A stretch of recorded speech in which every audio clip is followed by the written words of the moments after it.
Hai Healthies, tahukah kamu apa itu gagal jantung? Gagal jantung adalah kegagalan jantung menjalankan fungsinya dalam memompa darah ke seluruh tubuh. Apa saja penyebab gagal jantung? Yang pertama, penyakit jantung koroner. Adanya penyempitan di pembuluh koroner menyebabkan suplai darah dan oksigen ke jantung berkurang. Akibatnya, otot jantung akan mengalami kerusakan dan gangguan metabolisme yang mengakibatkan penurunan fungsi otot jantung. Yang kedua, tekanan darah tinggi. Tekanan darah tinggi menyebabkan jantung bekerja lebih keras dalam memompa dan mengalirkan darah ke seluruh tubuh, sehingga menyebabkan penebalan otot jantung. Jika dibiarkan, otot jantung akan melemah dan jantung tidak lagi mampu memompa darah secara efektif. Ketiga, gangguan irama jantung dapat menyebabkan detak jantung menjadi lambat, cepat, atau tidak teratur.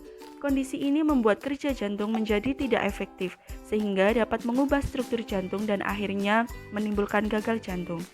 Keempat, kelemahan otot jantung. Otot jantung memiliki peran penting dalam memompa darah. Jika otot jantung mengalami kerusakan atau kelainan, pemompaan darah juga akan terganggu.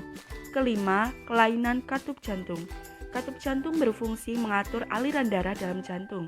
Jika katup rusak, aliran darah akan terganggu dan menyebabkan otot jantung bekerja lebih keras. Keenam, penyakit jantung bawaan. Kondisi ini menyebabkan bagian jantung yang sehat harus bekerja lebih keras dalam memompa darah, sehingga berpotensi mengakibatkan gagal jantung. Ketujuh, diabetes mellitus atau kencing manis. Diabetes mellitus dapat menyebabkan kerusakan pada pembuluh darah dan saraf di jantung. Bagaimana tanda dan gejala gagal jantung? Yang pertama, cepat lelah dan sesak nafas saat beraktivitas. Kedua, sesak nafas saat tidur telentang. Ketiga, berdebar-debar. Keempat, nyeri dada. Kelima, perut begah dan cepat kenyang. Keenam, tidak nafsu makan. Ketujuh, bengkak pada perut dan kaki. Kedelapan, buang air kecil berkurang. Bagaimana cara mendeteksi gagal jantung? Yang pertama, melakukan pemeriksaan EKG atau rekam jantung. Kedua, foto torak atau ronsen. Ketiga, ekokardiogram atau USG jantung. Dan keempat, tes darah atau laboratorium. Apa saja risiko komplikasi yang akan terjadi pada penderita gagal jantung? Yang pertama, gagal ginjal. Kedua, kerusakan hati. Ketiga, stroke. Keempat, penumpukan cairan pada paru-paru. Kelima, tingginya tekanan darah arteri di paru-paru. Dan keenam, anemia. Bagaimana cara merawat gagal jantung di rumah? Yang pertama, berolahraga secara teratur seperti jalan cepat. Kedua, berhenti merokok. Ketiga, rutin pantau berat badan. Keempat, batasi konsumsi garam.